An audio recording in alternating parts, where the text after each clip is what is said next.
want to talk today about my first experience with the Holy Spirit that happened in my life when I was about 17 years old. I was a senior at Highland High School, and I was walking to my history class. I specifically remember his name was Mr. Johnson. And as I'm walking to that class, it's about a 5-minute walk from where I was at, and I felt something inside of me telling me to pray right now for strength. Like, it was so specific. So as I'm walking, I'm like, I have no idea what this is about, and I just started praying. So during that walk, I made my way to class, and I was wearing a WWJD band at the time, and it was kind of like a big thing in high school.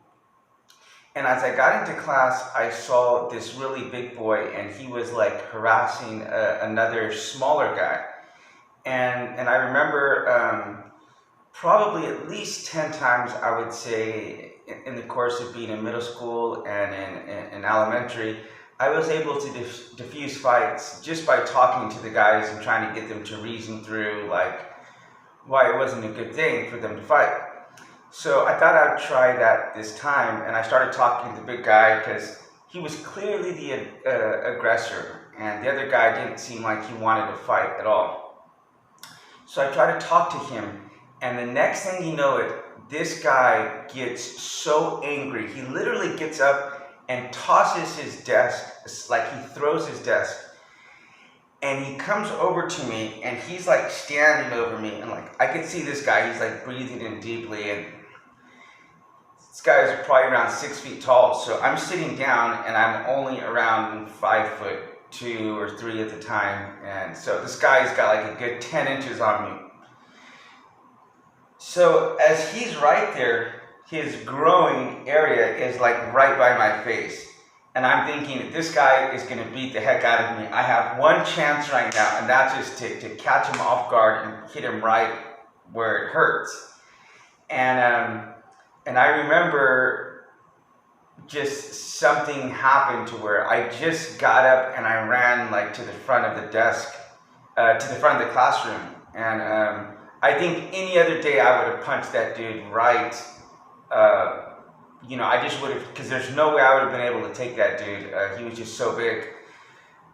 And later on, my bag was still at the desk, at my desk. So I was sitting at the front of the class, and I went back to get my to get my bag, and I did something at the time, like it was kind of just improvised, but I took off my bracelet and I handed it to the guy, put it on his desk, and he like smacked it off.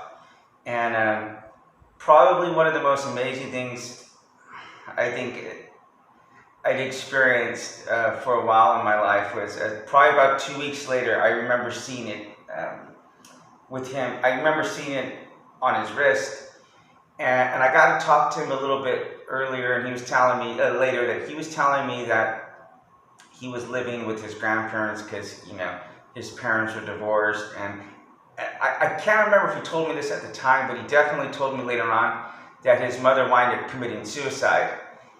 And as a result of that, he was filled with lots of anger and lots of confusion.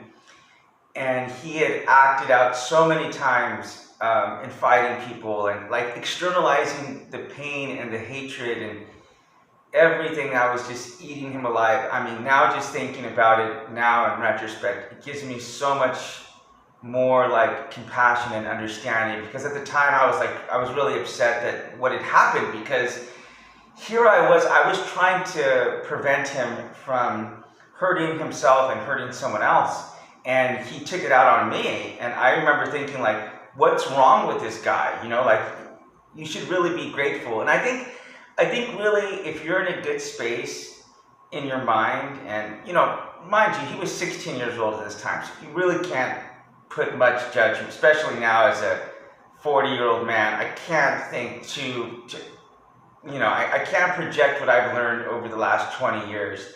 But I know as I look back what I was thinking at the time, like, and I know if we think about this, that if you're in a good state of mind and someone tries to correct you and they try to help you, that the logical, the rational thing that you would do would be to thank them and many times someone wants to correct us in our lives, and we respond with scorn, with hatred, with disrespect, with sarcasm.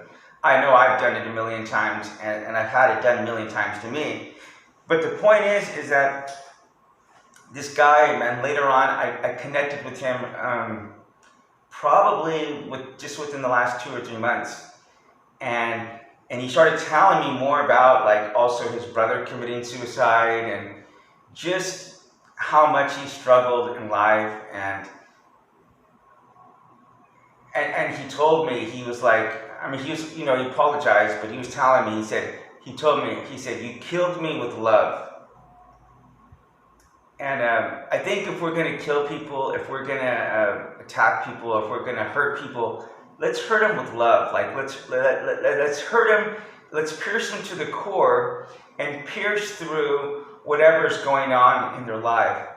And that same guy, like, I told him a bit about what I'm doing as far as missions, and I said, "Hey, there's if you could make a small donation, like, I could use it to help someone who's struggling with an anger issue, like you." And so he made a small donation, and I was able to start planting a garden to take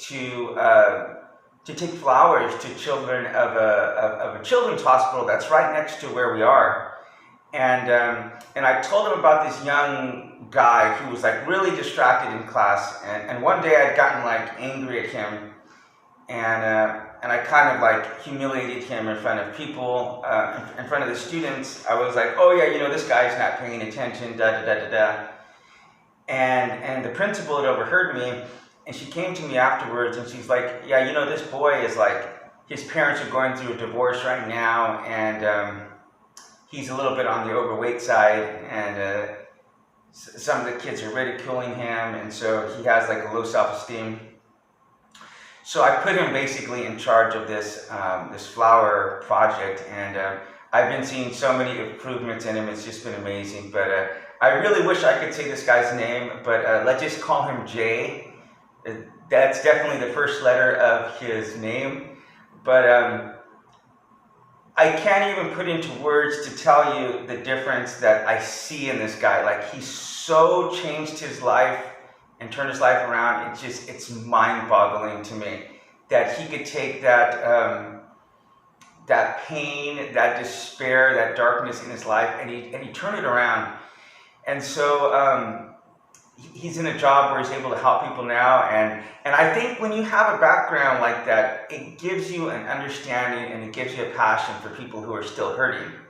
And so I can tell you that is definitely the case in my life, because I had such a horrible depression and suicidal mindset my entire life. And to be able to come around and find Jesus Christ and have him change my life, like, I want to share that with people. So it doesn't matter where the person is, if they're alcoholic, drug user, prostitute, like, my heart for them is one of compassion and love and understanding.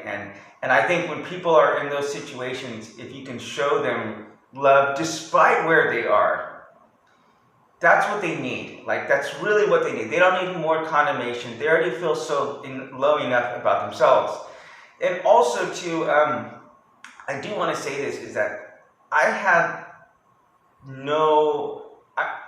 really would say I wasn't a Christian at the time. I kind of was in a Christian church, and my family were ministers, but I really hadn't accepted Jesus Christ into my life at the time. I had, but it was just kind of like at a surface level.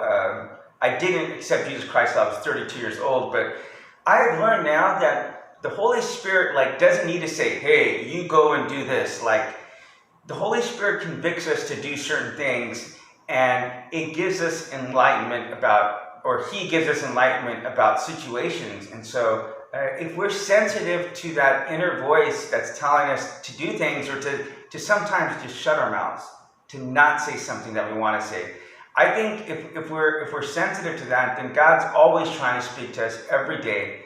And every day is an opportunity of grace and mercy that we really shouldn't have. So let's be sensitive to God, pray for his direction and he can and will, because I have seen him work multiple times. This was the first time, it was over 20 years ago, but he's spoken to me many times since then. And but we got to be open to when he says something or shows us to do something, that we absolutely positively respond and we do it without delay. God bless you.